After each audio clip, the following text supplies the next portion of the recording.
Hello everyone, this is Rahul Vishwakarma. इस video में हम लोग देखने वाले हैं तीन कॉन्सेप्ट एरे से रिलेटेड। पहला है इंडेक्स नंबर, सेकंड है कंटिग्यूअस मेमोरी लोकेशन, उसके बाद देखेंगे हम लोग homogeneous data. Alright, index number से रिलेटेड मैंने ऑलरेडी आपको कुछ ना कुछ बताया है, राइट, कि इंडेक्स नंबर क्या होता है। इंडेक्स नंबर स्टार्ट होता है 0 से। इंडेक्स नंबर का यूज़ करके हम लोग एरे के अंदर जो वैल्यूज़ है या एलिमेंट्स उसके वैल्यू को अपडेट कर सकते हैं, या फिर इंडेक्स नंबर का यूज़ करके हम लोग क्या कर सकते हैं, वैल्यूज़ को एक्सेस कर सकते हैं, यूज़ कर सकते हैं, या फिर एरे के एलिमेंट को यूज़ कर सकते हैं। ठीक है, तो तो हमेशा याद रखना, एरे के हर एक एलिमेंट के साथ एक इंडेक्स नंबर जुड़ा होता है, और इंडेक्स नंबर हमेशा स्टार्ट होता है 0 से। ठीक है, इसलिए एरे का जो फर्स्ट एलिमेंट होता है उसका इंडेक्स नंबर क्या होगा, 0। ठीक है, उसके बाद इंडेक्स नंबर आता है 1 2 3 4। एरे का जो लास्ट एलिमेंट होता है उसका जो इंडेक्स नंबर होता है वो क्या होता है, एरे का जो भी पूरा साइज होगा उससे एक कम। अभी देखो करंटली हमारे जो एरे का साइज है वो क्या है, 5 है, राइट। हमारे एरे का साइज कितना है, एरे का जो साइज है वो है 5। ठीक है, और इसका जो लास्ट एलिमेंट है वो क्या है, 100 है, उसका इंडेक्स नंबर कितना है, 4 है। ऐसा क्यों हो रहा है, क्योंकि हमारा इंडेक्स नंबर स्टार्ट होता है कहाँ से, 0 से। ठीक है, यहाँ पे अगर आप और एग्जांपल लेंगे तो सपोज यहाँ पे लिख देते हैं लास्ट एलिमेंट इंडेक्स। ठीक है, तो अगर मेरे एरे का साइज कितना है, 5 है, तो मेरे लास्ट एलिमेंट का इंडेक्स नंबर रहेगा 5 - 1, यानी एक कम। ठीक है, अगर मेरे एरे का साइज 12 है तो मेरे लास्ट एलिमेंट का इंडेक्स नंबर रहेगा 12 - 1, यानी 11। अगर मेरे एरे का साइज n है तो मेरे लास्ट एलिमेंट का इंडेक्स नंबर रहेगा n-1। ठीक है, तो यहाँ पे आप देखोगे तो एक जनरल फॉर्मूला बन गया है। तो मोस्टली इसका यूजेस आप जब फॉर लूप यूज़ करोगे, जब एल्गोरिदम बनाओगे, तो उस केस में ये आपको यूज़ आने वाला है। ठीक है, तो ये चीज़ याद रखना हमेशा, एरे का फर्स्ट जो एलिमेंट होता है उसका इंडेक्स नंबर 0 होता है, लास्ट एलिमेंट का इंडेक्स नंबर क्या होता है, जो भी एरे का साइज होगा उससे एक कम। ऑलराइट, उसके बाद देखते हैं कंटिग्यूअस मेमोरी लोकेशन। ये क्या कॉन्सेप्ट है, कंटिग्यूअस मतलब एक के बाद एक। ऑलराइट, तो जो एरे के एलिमेंट्स होते हैं ना, वो क्या होते हैं, एक मेमोरी पे स्टोर होते हैं, राइट। एरे का हर एक एलिमेंट एक वैल्यू है, और वैल्यू को स्टोर करने के लिए हमको किसकी जरूरत पड़ेगी, मेमोरी की। तो एरे का हर एक एलिमेंट एक मेमोरी स्पेस में सेव रहता है, राइट, और उसका क्या होता है, एक एड्रेस होता है, लोकेशन होता है। जैसे हम लोगों ने वेरिएबल में देखा था, हर एक वेरिएबल जो होता है एक वैल्यू स्टोर करता है। ठीक है, वो वैल्यू कहाँ पे स्टोर करेगा, मेमोरी के अंदर, और उस जहाँ पे भी स्टोर करेगा उसका एक लोकेशन होता है, एड्रेस। तो वैसे ही एरे जो होता है, अपना हर एक एलिमेंट एक मेमोरी लोकेशन पे स्टोर करता है। ठीक है, तो यहाँ पे कंटिग्यूअस मेमोरी लोकेशन का कॉन्सेप्ट ये है कि सपोज करो कि मैं क्या करता हूँ, एक इंटीजर एरे बनाता हूँ। यहाँ पे सपोज ये मेरा क्या है, एक इंटीजर एरे, राइट। मैं एक इंटीजर एरे बनाता हूँ, इसका नाम देता हूँ ARR, इसकी साइज कितना देता हूँ, 5, और करंटली इसके अंदर ये सारी वैल्यूज सेव है। ठीक है, अब जो इंटीजर डेटा टाइप होता है ना, ये मेमोरी के अंदर कितना स्पेस ऑक्यूपाई करता है, तो ये कितना स्पेस ऑक्यूपाई करता है, 4 बाइट। ठीक है, ये डिपेंड होता है, कभी कभी कोई सिस्टम में ये 8 बाइट भी हो सकता है, कभी कभी 2 बाइट भी हो सकता है। डिपेंड ये आपका ऑपरेटिंग सिस्टम कितने बिट का है। ठीक है, 32 बिट का है, 64 बिट का है। अब देखो जनरली क्या होता है कि ये इंट जो होता है ये 4 बाइट का स्पेस ऑक्यूपाई करता है। तो अपना जो फर्स्ट एलिमेंट है, सपोज करो ये 1000, इसका जो एड्रेस है ये क्या है, 1000 है, यानी कि ये मेमोरी लोकेशन का जो एड्रेस है ये 1000 है। ठीक है, तो ये कहाँ से कितना स्पेस ऑक्यूपाई करेगा, तो ये 1000 से लेके 1003 तक स्पेस ऑक्यूपाई करेगा, क्योंकि इसका जो साइज है कितना है, 4 बाइट का है। ऑलराइट, तो जो नेक्स्ट एलिमेंट रहेगा, ये जो फर्स्ट एलिमेंट था ये 1000 से लेके 1003 मेमोरी एड्रेस तक स्पेस ऑक्यूपाई कर लिया है। उसके बाद नेक्स्ट मेमोरी लोकेशन कौन सा खाली रहेगा, 1004।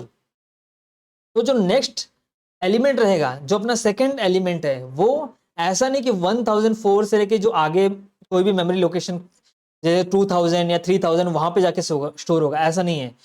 1003 के बाद, तो 1003 के बाद जो नेक्स्ट मेमोरी लोकेशन आता है 1004, तो नेक्स्ट एलिमेंट वहां पे ही जाके स्टोर होगा। तो ये 1004 से लेके 1007 तक आपका मेमोरी स्पेस ऑक्यूपाई कर लेगा, कौन, सेकंड एलिमेंट। उसके बाद नेक्स्ट मेमोरी लोकेशन कौन सा है, 1008। तो 1008 से लेके 1000 आपका 11 जो रहेगा नेक्स्ट एलिमेंट स्टोर हो जाएगा। उसके बाद नेक्स्ट मेमोरी एड्रेस कौन सा आता है 1012। तो 1012 से लेके ये ऑक्यूपाई कर लेगा 1000 आपका 15 तक, ठीक है। तो नेक्स्ट जो है 1016 से लेके 1000 आपका 19 तक मेमोरी लोकेशन ऑक्यूपाई कर लेगा। ऑलराइट, तो ये इंटरनली जो एरे के एलिमेंट होते हैं ऐसा कुछ जाके मेमोरी में सेव होते हैं, इसलिए इसको बोलते हैं ये जो एरे के एलिमेंट होते हैं ये कंटिग्यूअस मेमोरी लोकेशन में सेव होते हैं, ठीक है। नेक्स्ट है concept homogeneous data. Homogeneous data मतलब क्या? होमोजीनियस का मतलब समझते हैं पहले।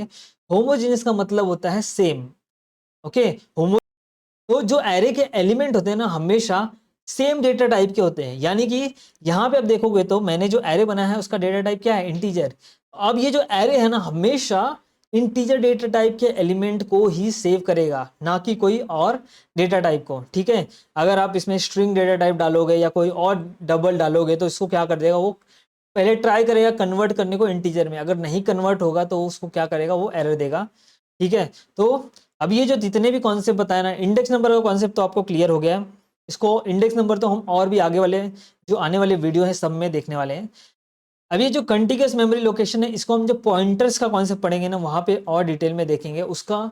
जो कंटिन्यूअस मेमोरी लोकेशन है ना इसको हम लोग एक्चुअली पॉइंटर्स के कॉन्सेप्ट में यूज करेंगे, ठीक है। तो इसको हम लोग थोड़ा प्रैक्टिकली भी देख लेते हैं, जो मैंने बोला है वो सही है कि ऐसे ही मैं बकवास कर रहा हूँ, ठीक है।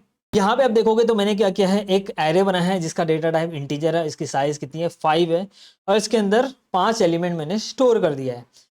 अब यहाँ पे आप देखोगे तो मैंने सारे एलिमेंट्स को थ्रू इंडेक्स नंबर डिस्प्ले किया है। अब मैं अगर इसको रन करूंगा तो ये डिस्प्ले करेगा हर एक एलिमेंट, हर एक इंडेक्स नंबर की वैल्यू, ठीक है। अब ना अगर मुझे जो हर एक एलिमेंट है उनका एड्रेस एक्सेस करना है तो आप क्या करोगे, तो मैंने आपको बताया था किसी भी वेरिएबल का एड्रेस अगर आपको चाहिए तो उसके पीछे लगा दो %, ठीक है। उसके पीछे लगा दो %, ये अब आपको वैल्यू डिस्प्ले नहीं करेगा, ये क्या डिस्प्ले करेगा, एड्रेस डिस्प्ले करेगा, ठीक है। कौन से मेमोरी लोकेशन पे स्टोर है ये वो डिस्प्ले करेगा। अभी इसको अगर मैं रन करता हूँ, अब देखो ये कुछ अलग ही वैल्यूज आ रही हैं, इसके अलावा अब कुछ अलग ही वैल्यू है। तो ये क्या है, हेक्साडेसिमल नंबर्स हैं, ये क्या है, हेक्साडेसिमल नंबर्स हैं, ठीक है। बट ये क्या है, एड्रेस है, ठीक है। ये सारी क्या है, किसके एड्रेस है, ये जितने भी एलिमेंट्स हैं सबके एड्रेस है। अब ये जो एड्रेस है ना हम लोग ऑब्जर्व करेंगे, देखते हैं कि क्या है, इसका जो एड्रेस है ये कंटिग्यूअस मेमोरी लोकेशन है क्या। तो यहाँ पे आप देखोगे तो ये हम लोग क्या करते हैं, यहाँ से लेके यहाँ तक सारा जो नंबर से इसको इग्नोर करते हैं, सिर्फ लास्ट के जो 3 डिजिट्स है ना उसको हम लोग ऑब्जर्व करते हैं। तो पहला नंबर देखो यहाँ पे क्या है 360 है, उसके बाद 364 है, उसके बाद क्या है 368 है, ठीक है। उसके बाद 360 सी है, यहाँ पे सी जो होता है ना हेक्साडेसिमल में वो उसको बोलते हैं 12, ठीक है। इसलिए यहाँ पे थोड़ा एक कन्वर्ट हो गया। उसके बाद 370 है। तो आप यहाँ पे पहले के 3 ही ऑब्जर्व करोगे, अगर कंफ्यूजन हो रहा है तो यहाँ पे क्या हो रहा है 360 फिर 364, यानी कि 4 से इंक्रीमेंट हो रहा है। क्यों 4 से इंक्रीमेंट हो रहा है, क्योंकि जो पहला एलिमेंट है ये कितना मेमोरी ऑक्यूपाई कर रहा है, 4 बाइट का मेमोरी ऑक्यूपाई कर रहा है, इसलिए जो नेक्स्ट एड्रेस आ रहा है वो 364 आ रहा है, ठीक है। अगर आपको साइज भी अगर मैं बताऊं, यहाँ पे अगर मुझे इसका साइज बताना है यहाँ पे, ठीक है, तो इसके आगे आप लगा दो साइज ऑफ। ये जो साइज ऑफ है ना ये क्या बताएगा कि ये जो एलिमेंट हम लोग डिस्प्ले कर रहे हैं इसका साइज, यानी कि मेमोरी में कितना बाइट का स्पेस ले रहा है। अगर मैं वापस इसको रन करता हूँ तो ये देखो पहला जो एलिमेंट आया है कितना आया 4, क्योंकि इसके पीछे मैंने जो %, हटा के साइज ऑफ लगा दिया, तो ये क्या दिखा रहा है 4, यानी कि ये मेमोरी के अंदर कितना बाइट का स्पेस लेगा, 4 बाइट का लेगा स्पेस। और उसके इसलिए यहाँ पे देखोगे तो हर एक एड्रेस में 4 का गैप है। Alright guys, so I hope आपको ये तीनों कॉन्सेप्ट अच्छे से समझ में आ गया रहेगा, इंडेक्स नंबर, कंटिग्यूअस मेमोरी लोकेशन और होमोजेनियस डेटा। फिर भी आपको कोई डाउट है तो कमेंट सेक्शन में मेंशन करो, और अगर आपको वीडियो अच्छा लगा तो प्लीज़ फटाफट लाइक कर देना, इससे मुझे मोटिवेशन मिलता है आपके लिए और भी अच्छे वीडियो बनाने के लिए। तो मिलते हैं नेक्स्ट वीडियो में, टिल देन बाय बाय।